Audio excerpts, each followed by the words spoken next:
Welcome, welcome, welcome. We are live here from Memphis, Tennessee, also on the SEC Focused Facebook group for the SEC Focused podcast. As you remember yesterday, we really dove into who's at the top of the recruiting rankings, who's been at the top of the recruiting rankings. And when we look back over the past 10 years, I think we ended up going back to 2012. We saw the names that were littered throughout were really similar. You saw the Alabamas, the Georgia, the Ohio States, the Michigans, the Clemsons. I had a Clemson fan call me out on TikTok because I was mispronouncing Clemson. Said that if I needed to call it Clemson because the Zen was too hard to say. I say all that to say this. It's Clemson, apparently. But anyway, we saw a lot of the same names. So today, what we're really going to do is we're going to dive into who's producing the most NFL talent. We're going to break that down by conference, and then we're going to break it down by schools. We're going to talk about who's produced the most NFL talent all time in college football. I think that some of it didn't really surprise me, right? Who produces the most NFL talent currently? If it wasn't the SEC, I don't think I'd be doing this podcast right now on an SEC page, but I digress. So, what we're going to do, we're like we did yesterday. This is teaching class right here. So, what we're going to do, we're going to do some screen sharing. So, what you're going to see here, this is actually coming from bnbfootball.com. It's a great source if you're looking for information. And what we're going to break it down is you see the SEC is producing almost 20% of the active NFL talent this year.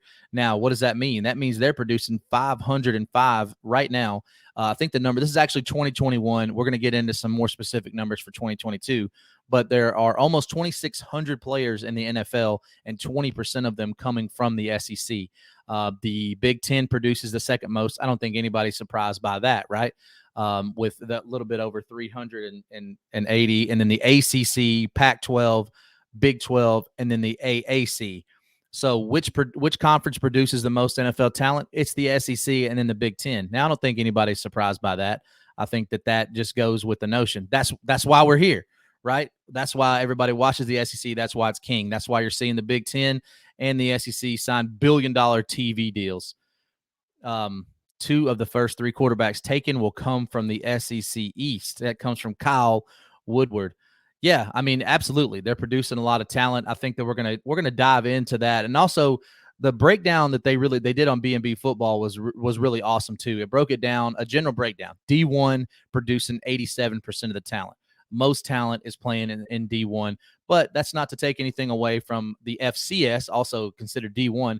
They produce an 8%, over 208 players, 208 players to be exact, in the NFL right now. D2 producing 73. And like my boy Chris always likes to point out, you don't have to be playing in the SEC at a Power 5 conference to get noticed. If you're talented enough, they will find you. We see probably one of the top 3, top 5, whatever you want to say, quarterbacks in the NFL right now. Josh Allen played at Montana. So they will find you. Absolutely will find you. Active NFL players, again, just break it down. Which conference? We already kind of went over that. 505. This is breaking them down in a number form. 505 for the SEC, 381 for the Big Ten, 307 for the ACC, 298 for the Pac-12, 207 for the Big 12. A lot of that's going to change too when you see Texas and Oklahoma make their move over to the SEC. What are they going to be producing after that? It seems to me like the rich getting richer when we talk about revenue, when we talk about producing talent, we talk about TV deals. That's exactly why Texas and Oklahoma are looking to join the SEC. And then you look at the AAC, which I think a lot of people consider to be just outside the Power 5. They're a G5 school, but they produce in the most talent of any conference not in the Power 5 with 143. It breaks it down a little bit by the numbers here, but this is by school, right? So when you look at this, I don't think it's to anybody's surprise that Alabama, who, like we went over yesterday, they're producing, they're at the top of the recruiting rankings almost every year. Nick Saban just solidified one of the best recruiting classes in college football history, and he's not slowing down. So the dynasty being dead, very vastly overblown there. Alabama at the top of this list. They have 72, and Ohio State, 67, LSU 62, Florida 49, Notre Dame 47, Georgia 47. That number's growing exponentially by the day. They lost, a whole starting lineup plus some last year in as far as number of players that left to go to the NFL, and that will continue again as I think they have 3 to 5 projected to go in the first round this year. So what Kirby's doing there, and it all goes back to being at the top of the recruiting rankings for 5 of the last 6 years in the top 3, also producing the most NFL talent over that same period. And you see a lot of these names are just going to be familiar. One name that just kind of surprised me, Washington producing 43 are active players right now. You get Iowa with 44. Michigan's no surprise. Oklahoma with 42. That's no surprise. Miami, 39. That one surprised me a little bit. Not historically, Miami has absolutely produced NFL talent. They for sure have, but Miami has not been good in a long time. They're still putting out NFL talent. I think that's why you've seen a lot of coaching changes down there. Chris, this is a stat that Chris shares every time that he has the opportunity. And by every time, I mean like every time. So just for reference sake, one of the top 3 greatest recruiting classes ever in history based on record was actually ranked number 96 and was headlined by a 3-star quarterback. So Chris, you love sharing that stat. Tell us who it was. Put that in the chat there as we continue on. Penn State, 38, Florida State, 38, Stanford, 37, South Carolina, Texas, Auburn, Wisconsin, Tennessee, A&M. None of this stuff surprises us, right? So it's just the correlation of the top of the recruiting rankings, top of the NIL collectives, competing for national championships, producing the most NFL talent. So as we break that down, Alabama obviously being at the top of that list. So what does that tell us? That tells us a few things. That tells us Boise State that beat every P5 comer that stepped up to the plate. Yeah. So Boise State was absolutely a great story. But I think that when you look over, that's a one-off. That's an exception to the rule. I think that if you're not at the top of the recruiting rankings, if you're not in that top 10 to top 15 TCU, we're seeing that. So they haven't been typically historically at the top of the recruiting rankings, but they've absolutely found a way to get up there. Sonny Dykes did a great job. Gary Patterson did a great job forever. Not that they did not produce NFL talent, just not up there with the Georgias, the Alabamas, and all those guys. But now that they are in the Power 5, now that they are in the Final 4, now that they're doing all those things, they are producing pretty good in recruiting. They're still not going to compete against the Alabama and the Georgia, the Clemsons, but Ohio State, Michigan, but they found a way to make it work. I think that, again, TCU might be a little bit of an exception to the rule as well, because what we've seen is the correlation being that if you're not at the top of the recruiting rankings historically, if you're not constantly in that top 5 to top 10, you're just not going to produce the long-standing results that you've seen the Alabama and the Georgia have. What was the first thing that when Kirby Smart got into Georgia, he knew he had to do because he saw it at Alabama? You have to be able to recruit, get the best players, put the most talent on the field. Does that answer all your problems? No. You have to be able to develop that talent. Now you have to be able to keep that talent with the NIL, with the transfer portal and all that. So did a coach's job get easier? No. A coach's job did not get easier because now they have to contend with a lot of things. Now, a lot of people will come on here and say, well, it's the teams with the biggest bags that are getting the best players. That's obvious. Okay, well, to that, I would just say this. Without a relationship with that recruit, without a relationship with that family, you're still not going to get them. You can't come in there and tell me that just because on day 365, they throw a higher number than the school that's been recruiting them for 6 months. That might work in some occasions. I don't think that's going to work long-term, and that's not going to work in every case because these coaches and these staffs, they build these relationships, and, of course, the money helps too. Now, we're not here today to debate whether or not the NIL is good for the game. I think we all have varied opinions on that. Is it good long-term? Probably not. Do I think there should be some legislation on it? I absolutely do. We touched on that a little bit yesterday. But for today, sticking with the facts only. And I thought something that was interesting. So we just went over who's got the most active NFL players, and that's Alabama. But I want to go over something. I'm going to ask a little trivia question so anybody can answer it. NFL players from college all time. I'm going to name the top 10 here in a second. I'm going to see if you guys get it. Who do you guys think has produced the most NFL players per college? I'll give you a second to answer it because I think you're going to be surprised. And I'll give you a hint. It is not Alabama. Do, do, do, do, do, do, do. I'll flash it up on the screen in just a second, letting the answers come in. So, nobody got it. So, NFL players all time. Notre Dame has produced the most players all time, 495. Miami, actually, that's a great guess. They are in there. Nikki, great guess. USC at number 2. I know our boy Soar is going to love that. USC, number 2 all time, 479. Ohio State, Penn State, Nebraska, Michigan, Miami, Oklahoma, LSU, and Alabama. So I think that when you look at that, a couple things that stand out. LSU has produced more all-time NFL players than Alabama, and yet I think that LSU has won 3 national championships in the last 20 years. Alabama has won quite a few. I think almost all of them. But of course, the first one that LSU won was with Nick Saban as their head coach.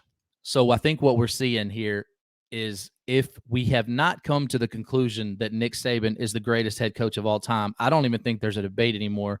I know a lot of old heads are going to say he's never going to pass Bear Bryant. But in my opinion, what Nick Saban has done in today's world is a lot harder. Back when Bear Bryant was doing it, there weren't as many teams. He did not have to compete with as many, not even on the field. He didn't have to compete with as many people recruiting the players. He didn't have to compete with all that. So to me, Nick Saban, if you just look at what he's done with all the national championships, with all the NFL talent that he's produced, he doesn't just get the players, he develops the players, and he puts out a lot of NFL talent. And for the longest time, people would say, man, they put out a lot of NFL talent, but their quarterbacks just aren't it.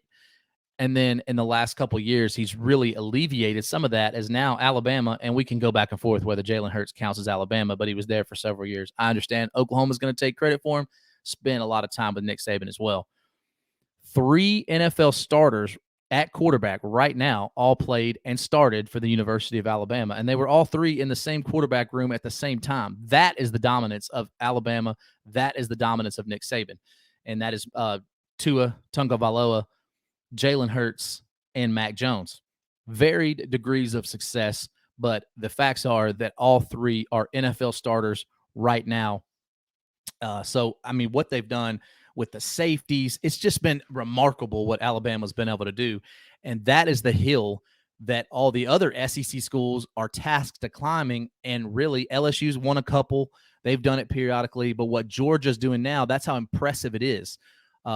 It took Tennessee 15 years to beat Alabama. All that time under Nick Saban, they've beat them one time. So that's the task that Josh Heupel and Stoops and everybody else in the SEC, now Hugh Freeze, Lane Kiffin, all these guys are going to be tasked with going up against the monster.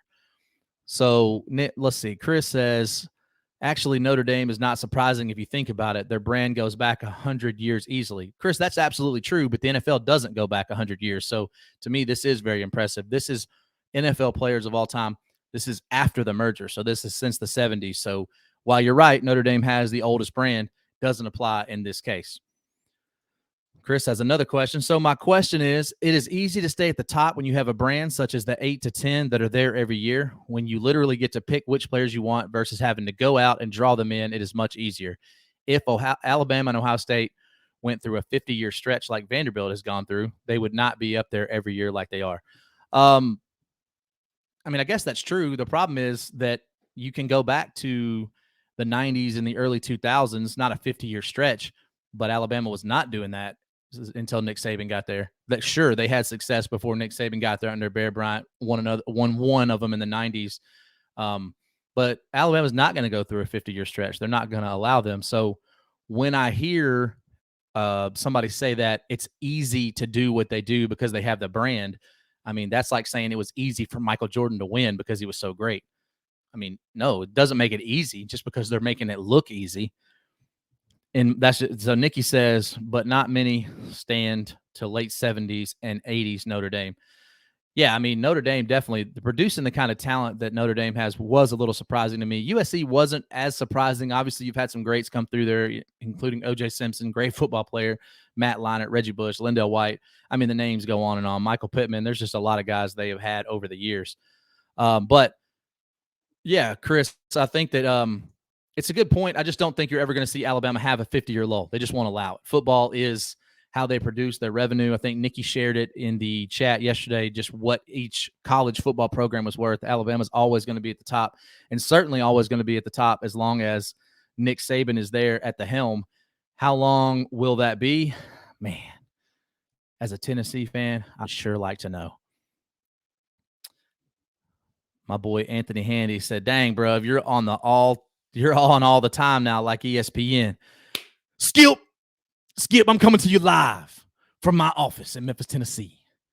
But listen, we got some more stuff to share. So we shared some numbers about which college had the most NFL talent. So I went back and I really wanted to get into even more current if I could. So I actually found this, and we'll bring it up now. This was as 2022, first week of 2022. Again, who do we see? Of course, still Alabama. So right now, currently in the NFL, Alabama has 58. Don't you do that, Skip? Yeah. So actually, I got some beef with him right now, man. The man kind of called out the Memphis Grizzlies yesterday. I'm not really feeling him right now, but we'll talk about that in a minute. Alabama with 58, LSU 52, Ohio State with 52 as well, Georgia 44. But like I said, that number's climbing. They got 4 or 5 in the first round, probably going to have another 5 or 6 in second, third, fourth round. So you got Notre Dame, 37 active players. So, Chris, back to your point, when you say that's not surprising to see them, but now when you look at active players in the NFL right now, they're still producing, the fifth most talent in the college football. I think Ohio State and LSU tied for second, and then Georgia, and then Notre Dame. Penn State, they're producing a ton of NFL talent. I think names that stand out, of course, Micah Parsons with the Cowboys. I know we got some Cowboys fans here. I don't even hold that against them too much. Florida with 33. Nikki, y'all got 33 NFL players in the league right now. And what's that really producing? What's it producing? Michigan with 33, Oklahoma 32, Iowa with 31, Clemson. Texas was a little surprising that they were this far down. I think for the longest time, Texas does produce some really good NFL talent, but to see them with only 26 was a little surprising to me. Washington with 26, Wisconsin with 26, Auburn with 24. I think that definitely has to go back a little bit of ways to the Gus days. Miami with 24. So again, it hasn't produced the wins at Miami, hasn't really produced the wins at Auburn recently. UCLA with 24 definitely hasn't produced the wins there. South Carolina with 23, Stanford 23, Tennessee with 23, and A&M with 23. So I think that when you really look at this, to the point of just because you're producing NFL talent doesn't mean you're always winning. And that's easy to see when you look at teams like Tennessee, A&M, Stanford really gone through a little. South Carolina's really never threatened, but they all right there with 23. UCLA is another one. But when you look at the drastic difference between the bottom of that list and the top of that list, 58 for Alabama, 23 for Tennessee, it makes the 15-year losing streak make a lot more sense. It's optically, we've all seen it. Alabama's producing the best product over the last 15 years. Georgia is producing the best product over the last couple with a chance to go back to back. Another thing that really stood out to me was the positions, right? So a lot of people, you hear DBU or wide receiver U, but the hog mollies are really where it's at. So centers, Missouri has 4 centers right now. They're center U, right? Guards, LSU, Michigan, Notre Dame, Ohio State, each have 4. Tackles, Alabama and Florida, both with 5. Tight ends, tight end U is Notre Dame, apparently. They have 5. Quarterbacks, Missouri, North Dakota State, and Oklahoma, all with 3. Now, Oklahoma's getting credit for Jalen Hurts, as they should. He finished his career there, but, I mean, you could go either way. Running back U got to be Alabama. They have 6. Ohio State, maybe they're wide receiver U, right? We're just talking right now, actively, those dudes are producing. But you're seeing Alabama on here a bunch of times. On the defensive side of the ball, D tackle. Alabama has 10 D tackles in the NFL right now. Michigan with 7 defensive ends. Georgia, linebacker U. They have 10 linebackers in the NFL right now. And then you really, maybe Alabama fans do because they think they got the best of everything. when you hear Texas or LSU, you usually hear them refer to themselves as DBU. Those are the two names that get thrown around. But when you look at the numbers, Alabama has 14 defensive backs in the NFL active right now in 2022. And then really nobody cares about the punters and the kickers. If the best thing you have is your punters and kickers, you're probably not that good. NC State and Penn State both have 2 punters active. Florida and Florida State both have 2 kickers active. And actually, being that I'm from Memphis, Memphis can make a claim to Kicker U as they have 2 starters in the NFL right now. So Chris, Jalen claims them both. Yes, he does, Nikki. Chris says there's a center right now that gave up 0 sacks in 2 seasons as a starter at Vandy, 0 sacks in his first 2 XFL seasons, and 0 sacks in 1 USFL season that can't even get a workout because he runs a 5.5 40. Yeah, that's true. If you run a 5.5 40, you're not really going to get a lot of looks in the NFL. That is for sure. But I think that just really the point of today was just to go down, to dive deeper, right? Yesterday, we kind of dove into the recruiting and what that looked like and why it looked like that. And let's just see what that looks like as you're going down the list of NFL talent, because that's really the next step, right? If we're tasking these coaches to not only get these players and keep these players now with the transfer portal and NIL, we're tasking them with developing them and who can get them ready for the next level.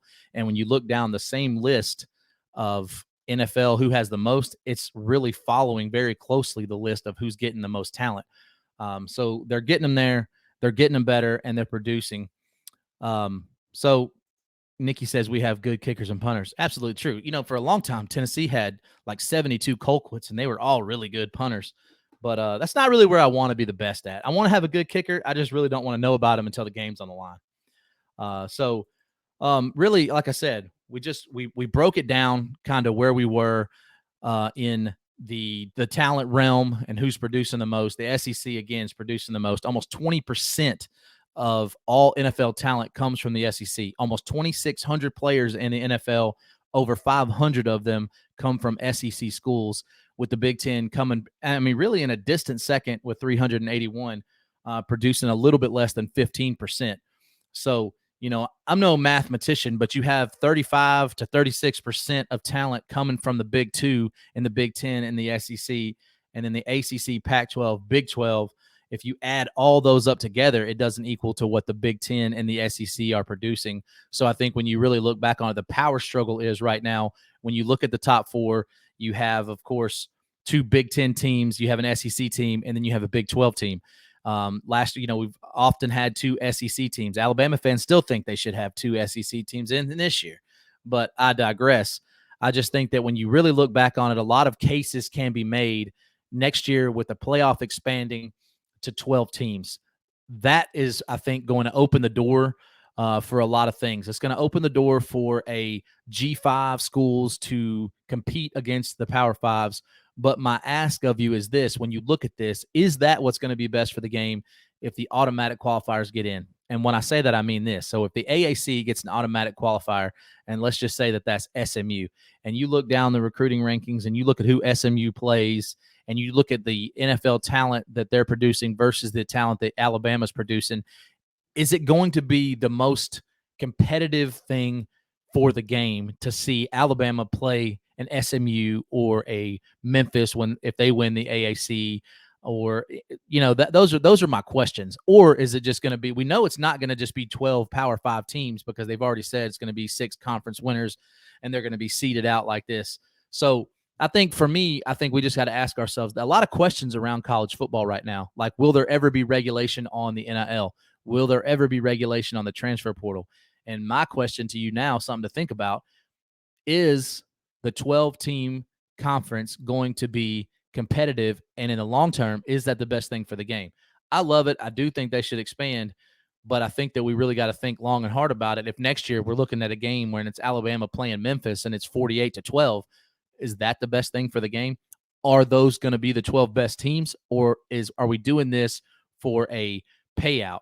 Are we doing this for more TV ratings? And I think when we ask ourselves that question, it always goes back to the TV ratings. So Chris says, I remind you of 2009 Utah versus Alabama in the Sugar Bowl. Nobody gave Utah a chance. They boat raced Alabama. No, they did. They absolutely did. And Chris, to your point there, I think that when you've seen Alabama play in games that weren't for the national championship, we've seen that same kind of effort, whether it was against Utah. And when you look back at that Utah team, that's an outlier as well. For one, they're not in a G5. They do produce NFL talent. They had a pretty good coach there in 2009. So I think that, yeah, there's going to be outliers. There's the Boise States. They're going to pull off an upset against Oklahoma. There's going to be the Utahs that play a game against Alabama and they beat them. I'm saying this is a step beyond that. If the AAC gets a qualifier in automatically and they're in the top 6, is the most competitive thing for those teams to get a shot and play Alabama. How many times do you think they would win? You look at it historically, it's not very often. You just named one. I named another. Well, actually, you named both of them. That's my question. I'm not saying don't do it. I'm saying let's see what it does for the game, and let's see if they make some changes to it after a couple years if you start seeing some non-competitive games. Let me ask you this, and everybody that's listening. Daniel Ball, what's up? My man, Randy Jowers, get it. Appreciate it. Is having the 12 best teams the goal? Should it be the 12 best teams in college football getting in? Because the whole thing was we were trying to get the 4 best teams in it. Now you're saying the conference champion is going to get automatic qualifier. If you're winning a conference that is not the SEC, the Big Ten, or let's just throw in the Pac-12, Big 12, and ACC, does that mean you're one of the best teams because you played a weaker schedule? Is that what that means? Is that even going to factor in? No, they're going to automatic qualifier. So for everybody that says that this game's not setting up for the little guys to compete, yeah, it absolutely is. You can play a schedule. And look, I like the Memphis Tigers. I'm from here. I root for them and all that. But they're going to play a schedule where they might not play but one top 25 team in football. And if they win the AAC, they get an automatic qualifier. Does that make them one of the 12 best teams in college football? I don't think so. So Nikki says, talking about yesterday, how about Travis Hunter calling out Florida State? That was interesting. Travis Hunter, for everybody that is unfamiliar with the story, obviously he was the number 1 recruit coming out of high school, committed to Jackson State under Deion Sanders. Obviously, with Deion leaving to go to Colorado, Travis Hunter enters the portal. And he did make some posts that kind of lend it. A lot of people were putting out stories. Oh, it's not a foregone conclusion that he's going to Jackson State. He might go to Michigan. He might go to Ohio State. He might go to Miami. I don't think he was ever going to any of those places. I think he was always going to go to Colorado. But then Travis Hunter and a guy get into it on Twitter yesterday. The guy says, there's no Travis Hunter here. We just ready to work. Travis Hunter comes back to say, you're right. You better ask your coach because if I was there, I'd be starting over you. They go back and forth a little bit. And the last tweet that I saw from Travis Hunter was, Florida State reached out to me before I even entered the portal. So yesterday I came on here and said that if you're going to say that, if you're Mack Brown, if you're going to say these players are coming in or these coaches are coming in offering my players money, they're not even in the portal, name names. Because until then, it's just fodder. Until then, it's just you saying one thing, them saying another. Travis Hunter was naming names. He was naming schools. And that is all going to go back to Mike Norvell. So I think that Mike Norvell is going to have some questions to answer. And I wouldn't be surprised if he has to answer them pretty quickly. Let's see here. Chris says the problem with the term best is subjective. It involves human opinion. No other level of sports anywhere leaves it to that determining factor. I mean, that's true. But Chris, I asked a very specific question, and my specific question was, and I named Memphis because my boy DB's here. If Memphis goes undefeated in their conference, doesn't play, but let's just say they played one top 25 team in their conference, it's not really subjective. Are they the best? I'm asking you, are they one of the best 12 teams just because they won a lower level conference? So Daniel says Memphis wins the AAC. They need the 12-team playoff to get in, but you're right. No, they would not be one of the best 12 teams most likely. And this is no slight on Memphis, no slight on SMU. It's not a slight on any of the G5 schools. It's just a simple question.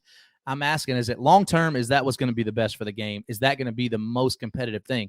We know what drives this thing, right? It's TV deals. It's TV revenue. And if you're constantly or consistently putting out a game where Alabama's playing a Memphis, or if Georgia's playing SMU, or if Georgia's playing Tulane, are those long-term, is that the best thing for the game? Is that going to give you the best product to put on TV? Is that going to make the most, that consumers the happiest? So let's see. We got some more here. DB again says, do you think players are going to start leveraging rumors of going to a school so that a player can get more NIL money from another school? Yeah, absolutely do. I actually heard a story directly from an athletic department. I will not name any names about who it is or the player, but it was a guy that did end up transferring, that he had some offers and that he went to back to his school and said, hey, these are the offers that I got. That school matches the offer. They say, we can get you that exact number. Said player goes back to the other school and says, well, they match my offer. So that school, those two schools, upped it again. He goes back to the original school. They say, hey, if that's what you're going to do, go ahead. We'll see you. He ends up going somewhere else. Now, I'm not going to name names because, look, I'm not out here throwing out accusations, and it doesn't really matter to me because I'm not a booster. I'm not a president. I'm not the NCAA. But I got that from a really good source. And let's see here. Nikki said, and maybe this is the only way for names getting out so it doesn't land on the coach. Yeah, I think that's probably true. But to DB's point, is this really free agency? Are you going to go back and leverage rumors to get more money? I think we see that every day in the business world, right? So I don't think this will be any different. And then Chris says, talking about Memphis, I would say yes, you cannot be the best in the nation if you first aren't best in your conference, a long-standing position I've held.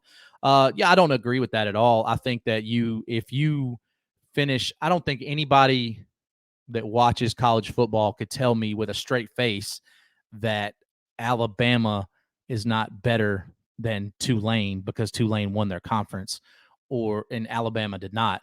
I don't think that anybody can tell me that, LSU, they finished second in the SEC, that they're not better than UCF, who finished second in theirs.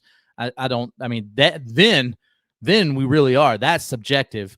But we've seen the Alabama and the LSU and the Georgia and everybody play in the SEC and beat other good teams. And we've seen Tulane play, well, I guess Central Florida is the only one I could think of that was ranked, right? I think it was. So I don't think that's more subjective as it's just looking at the numbers and saying, okay, we've seen one beat 5, 6, sometimes 7 ranked teams, play a much harder strength of schedule, have to play in a tougher conference championship game. I don't know. I don't know. So Chris says, line them up and let them play. You can't say they can't be without allowing it. Well, I mean, you're getting your wish. They are. Again, my question is that going to be what's best for the game long term? These TV deals and these networks are paying billions of dollars for the consumer to get a product that is going to entertain them. Is the most entertaining thing to watch Georgia play Central Florida long term? Is that the most entertaining thing? If every year you're watching a high level, you're watching Michigan play whoever, name a Coastal Carolina, long term, is that what's going to be the best for the game? Because the little guy's getting a shot, right? But even if you go back and look in the NCAA tournament, everybody loves a Cinderella. But if you look at the record versus David versus Goliath, is not very good. Very, very, very rarely do you see the little guy win the game. Now, there's a much larger chance of it happening in basketball because there's so many games. They have, 68 teams in the tournament now? So let's just open it up. Should we have a 70-team playoff? That's the beauty of it. Big guy versus little guy. It's intriguing. Yeah, DB, I'm glad that you brought that up. Without even seeing it, I brought up March Madness, so we're on the same page there. And I think it will be intriguing, and I'm glad that we're going to get to do it. I'm just saying, is it going to be what we see going forward, or will there be some changes made down the road? So let's see what Chris says. He says, I think it's best for the future. Now you might get kids go to Memphis, UCF, Coastal School to get a shot they normally wouldn't give them another look. That could be true. I think that when you look at it, the fact that Memphis, and they weren't on that list, but the AAC is already producing almost in line with the Big 12 as far as NFL talent. Memphis has a lot. They have over 10, I think it was 12 or 13, DB can probably correct me, active NFL players right now. So I think they're getting NFL talent. They're producing NFL talent. But let's see here, my boy Anthony Handy. This is true, the best versus conference winner discussion, but I've said for years that the best thing for the NCAA to do is line up with their model in the NFL. It sucks sometimes see this year's NFC South, but that's where we are right now. Yeah, I mean, I think that's probably true, but I think that you do lend yourself to that, right? We're going to see the NFC South. There could be a team that goes in there and wins that with 8 wins, 7 wins, and we saw the Seahawks several years back get in there with 7 wins and actually win a game. The difference in the NFL is you have parity. Every single team it's meant for parity. I just showed you the recruiting. I just showed you the active NFL players, all to set my argument up for this. There's no parity in college football. There is not going to be parity. Central Florida, Tulane, Memphis, all these little guys you want to talk about, it doesn't really matter because they're not getting the talent. They're not going to consistently compete on the highest level with the Alabama and the Georgia and the Clemsons. There's no parity. There's no parity. Jeremy comes in and says, we have 70. Listen, man, we just went over active rosters, man. I didn't see 70 up there, Jeremy. I think you might want to fact check. I got that off of a Roll Tide website. I'm probably going to get flagged for inappropriate content for going to an Alabama website. My boy says, wait a minute. Why aren't you sporting that fresh off the block hat swag today? I see how it is, Skip. I see how it is. Because it's currently it's 76 degrees in this room right now. It is 1 degree in Memphis with a wind chill of -6, but in here we have the fireplace on. We got space heaters everywhere, heat turned up to whatever. I got a bunch of people in here that are cold. So there won't be parity for one reason and one reason only. P5 conferences won't allow it. I mean, that's a direct contradiction to what they're actually doing by allowing these schools to compete in the playoffs. Your argument that you've been making ever since I've known you is going away. They are getting a shot now. They're going to get their shot to go up against the Alabamas. They're going to get their shot to go up against the Georgias. How long do we have to see it before something changes is my question. And I don't think it's been answered yet. There's been a whole lot of comments in here, but you're saying it's best for the future. If for 5, 6, 7 years in a row, we see nothing but blowouts when you see that as top level schools go up against the G5 schools, are they going to just leave it that way and let it go just continue? Is that what's going to be the best? Are the TV deals going to allow that to keep happening? They're getting their shot because G5 power. Yeah. So they do outnumber them. But, Chris, I think that you followed college sports long enough to understand that this decision was not made by the G5 schools. This decision, the committee, go look at who was on it. It wasn't the G5 schools making the decision. They're not the ones that did the committee. They're not the ones that made this choice. This choice was made by the SEC and the Big Ten. But all that to say, we're getting it. It doesn't really matter now. But the question remains, a little homework for you guys. I want you guys to go in and look. Chris, I'm specifically talking to you, and you brought up the Utahs and the Boise States. So go show me when you've seen in regular season or postseason. Go look up the records between the Power Five. Go look up the records for the SEC versus those G5 schools, and tell me what that looks like. That's what I want to see. Let's look at some historical data, something to support the argument that they deserve their shot at the table.